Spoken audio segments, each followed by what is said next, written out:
Praise lord. దేవుని బలమైన నామమునకు మహిమ కలుగునుగాక. ప్రభు నామమున మీ అందరికీ హృదయపూర్వక వందనాలు. ఈ ఉదయకాలము దేవుని వాక్యాన్ని విందాం. యెషయా గ్రంథము 9వ అధ్యాయము 2వ వచనము.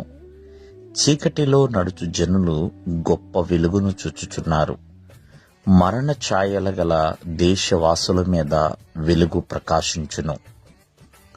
ప్రియమైన వర్లారా, యేసుక్రీస్తు వారు పుట్టుకకు కొన్ని వందల సంవత్సరాల క్రితమే యెషయా ప్రవక్త చక్కగా ప్రవచించాడండి.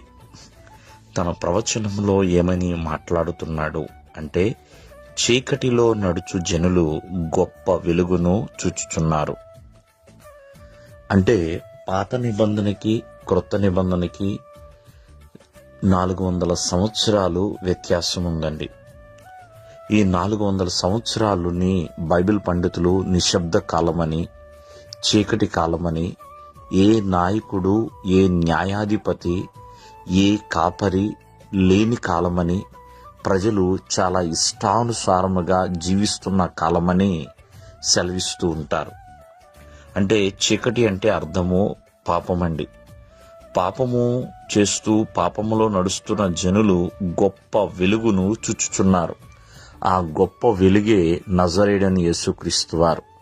ఆయన ఈ లోకానికి వెలుగుగా దిగి వచ్చాడండి. ఆయన మరణ ఛాయల గల దేశవాసుల మీద ఆయన వెలుగు ప్రకాశింపచేయబడింది.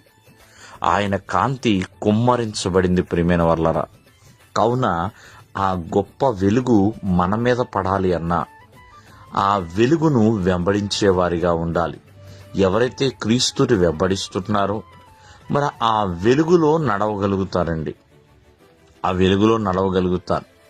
అలాగే ఆ వెలుగు మనం కలిగి ఉండాలన్నా, ప్రతి ఒక్కరు కూడా కలిగి ఉండాలన్నా ప్రేమైన వల్లరా, చీకటి క్రియలను విడిచిపెట్టాలి. చీకటి క్రియలను విడిచిపెట్టి వెలుగులోనికి వచ్చేవారిగా ఉండాలి. కావున ఆ గొప్ప వెలుగుని ఆనాడు గొర్రెల కాపరులు చూడగలిగారు. తూర్పు దేశపు జ్ఞానులు చూడగలిగారు. ప్రియమైన వర్లరా, అంతేకాకుండా మరి ఆ యెరూషలేములో ఉన్న వారందరూ కూడా చూడగలిగి ఉన్నారు. అలాగే నేటికి కూడా కొన్ని కోట్లాది కొలది ప్రజలు ఆ వెలుగుని ప్రేమిస్తున్నారు, ఆ వెలుగుని వెంబడిస్తున్నారు, ఆ వెలుగులో నడుస్తున్నారు. ఇంకా చీకటిలో ఉంటే ప్రియమైన వర్లరా ప్రమాదమండి.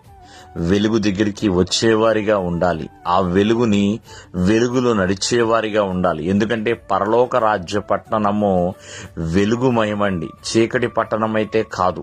చీకటి పట్టణము పాతాళము. కావున ఇంకా చీకటిలో ఉంటే ప్రమాదకరం. కాబట్టి దేవుని యొక్క వెలుగులోనికి రావాలి. దేవుడు మిమ్మల్ని ఆశీర్వదించును గాక. ఆమేన్.